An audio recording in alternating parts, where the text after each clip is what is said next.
Usai sholat jamak, qasyar dan zikir di masjid pinggir jalan, aku sempat tertidur sejenak dalam duduk. Mungkin hanya sebentar, tapi rasanya cukup untuk menyegarkan tubuh yang mulai lelah dan pikiran yang mulai lepas arah. Aku bangkit pelan-pelan, berganti dari baju takwa yang kugunakan untuk sholat ke baju ngedanku kembali. Sambil melipat baju dengan hati-hati, aku memandang langit. Awan sore mulai menipis, matahari turun perlahan, memberi warna keemasan di ujung cakrawala. Langkahku lanjutkan. Jalan raya kembali menyambut langkah telanjangku. Di sebelah kiri, kulihat sebuah bangunan puskesmas bertuliskan, Puskesmas Ngaringan. Lalu tak lama kemudian, aku melintas di depan rumah sakit Bayangkara Blora. Dalam hati aku berdoa, ya Allah, sembuhkan siapapun yang sedang Engkau puji di sana. Hari mulai sore, dan aku terus berjalan hingga tiba di wilayah Ngawen. Jalan di sini terasa lebih sejuk, kanan kirinya dikelilingi hutan dan pepohonan rindang. Suara daun bersentuhan dengan angin terdengar seperti bisikan lembut dari alam. Tak lama, aku berhenti di bawah sebuah pohon di pinggir jalan. Duduk, bersandar, menikmati suasana senja yang syahdu. Lalu dia menyergap, lalu lintas kendaraan sesekali melintas. Tapi batinku justru tenggelam dalam keheningan. Aku teringat petua sang guru, pergilah, tanpa alas kaki, tanpa tutup kepala. Jangan meminta, jangan mengeluh, jangan berharap diberi, jangan menjelaskan siapa dirimu. Biarkan semesta yang bicara, tugasmu hanya berjalan untuk menghilangkan aku.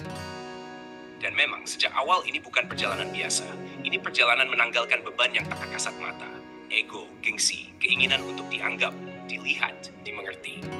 Semua itu kini kutinggal satu persatu di jalan setapak yang kulalui. Langkah-langkahku menyentuh bumi apa adanya. Tak ada alas kaki yang memisahkan. Tak ada kenyamanan yang menipu. Aku merasakan langsung panasnya aspal, tajamnya kerikil, dinginnya lumpur.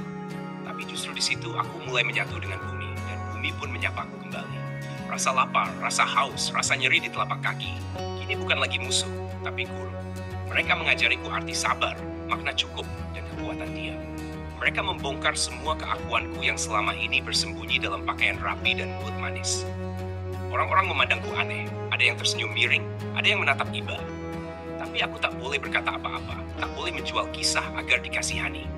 Karena ini bukan tentang mereka, ini tentang aku yang ingin hilang dari aku. Hari demi hari berlalu, tubuh semakin lemah, tapi jiwaku justru semakin hidup. Aku mulai mendengar sesuatu yang tak pernah kudengar saat dunia masih bising. Suara yang tak bersuara, mungkin itu suara jiwaku, mungkin itu bisikannya. Entahlah. Yang ku tahu, perjalanan ini adalah madrasah paling jujur. Sekolah tanpa dinding, kitabnya tak tertulis, gurunya tak bersuara, tapi pelajarannya begitu dalam tentang tawakal yang bukan teori, tentang ikhlas yang bukan sekadar ucapan, tentang hidup yang bukan hanya soal napas. Dan mungkin juga tentang mati sebelum mati. Sebuah kematian terhadap semua keakuan agar bisa benar-benar hidup dalam keheningan dan ketulusan sebagai seorang hamba. Di bawah langit sore Ngawen, aku menutup mata sebentar, mendengar napasku sendiri, menyebut namanya dalam hati. La ilaha illallah, tiada Tuhan selain Engkau. Ajari aku bagaimana menjadi hamba. Saat itu aku masih bersandar di bawah pohon besar di pinggiran Ngawen. Angin sore mengayun ranting perlahan, membuat dedaunan berdesir seperti sedang berzikir dalam bahasa yang tak kupahami. Mataku hampir terpejam saat tiba-tiba suara berisik membuyarkan keheningan. Beberapa pemuda melintas dengan motor RX King. Suara knalpotnya meraung, mengguncang udara. Ketika sampai di depanku, mereka melambat dan menatapku dari ujung rambut sampai kaki. Bung Edan, Bung Edan!" teriak mereka sambil tertawa. Aku hanya diam. Senyum kecil terbit di wajahku. Hinaan itu tak menusuk. Justru aku merasa seperti sedang diberi tepuk tangan oleh alam. Karena laku ngedan ini bukan tentang terlihat waras di mata dunia, tapi gila karena cinta padanya.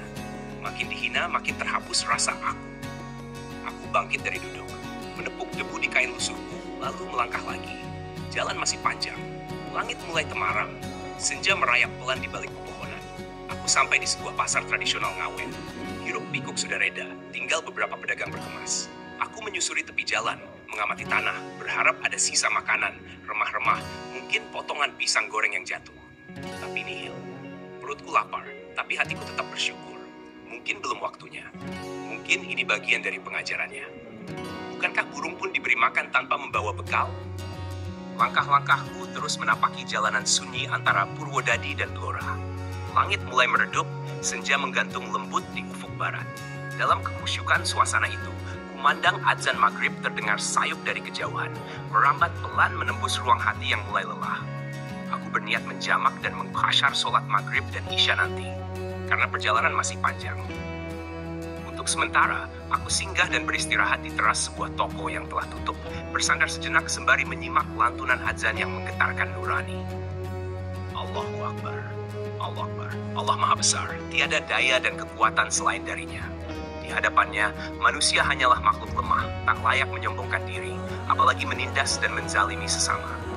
Andaikan kalimat takbir ini benar-benar meresap dalam kehidupan berbangsa dan bernegara, bukan hanya dilafalkan dalam ritual semata, niscaya masyarakat akan hidup dalam kerukunan, saling menghormati di bawah naungan kebesaran asmanya. Asyhadu an la ilaha illallah. Aku bersaksi bahwa tiada Tuhan selain Allah. Kalimat ini bukan sekadar lisan, tapi kesaksian ruhani bahwa hanya Allah yang patut disembah. Dialah zat tunggal yang menciptakan dan mengatur seluruh semesta.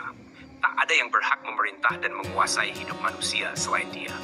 Bahkan, manusia harus membebaskan diri dari dominasi hawa nafsu dan ego pribadi.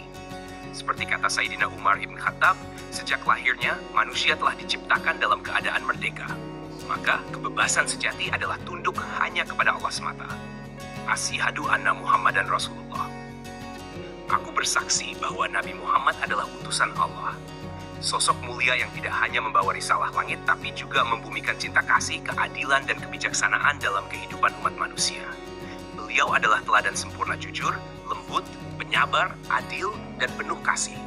Keteladanannya diakui bukan hanya oleh umat Islam, tapi juga oleh banyak tokoh dunia yang menaruh hormat pada peradaban yang beliau bangun. Hayalah syalah. Mari dirikan syalat. Seruan yang bukan sekadar ajakan ritual, melainkan panggilan untuk menyambung kembali hubungan dengan Sang Pencipta.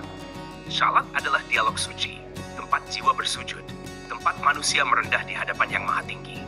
Di dalamnya terkandung nilai kemanusiaan, dari takbir pembebasan, rukuk ketundukan, sujud kehinaan diri, hingga salam penebar kedamaian. Hayya ala al-falah. Mari menuju kemenangan. Tapi kemenangan yang bagaimana? Kemenangan sejati bukan soal menguasai dunia, melainkan menaklukkan hawa nafsu, membebaskan diri dari kezaliman batin, dan menjunjung kasih sayang kepada sesama. Seperti kemenangan Islam di masa Rasulullah yang penuh rahmat, bukan dengan pedang, tapi dengan akhlak dan cinta. Dalam diamku, di tepi toko yang senyap, air mata menetes tanpa terasa. Dada ini hangat oleh getaran kasih sayang Allah dan kelembutan cinta Rasul-Nya. Di tengah dingin senja, aku merasa begitu dekat dengan keduanya, Tuhan dan kekasihnya.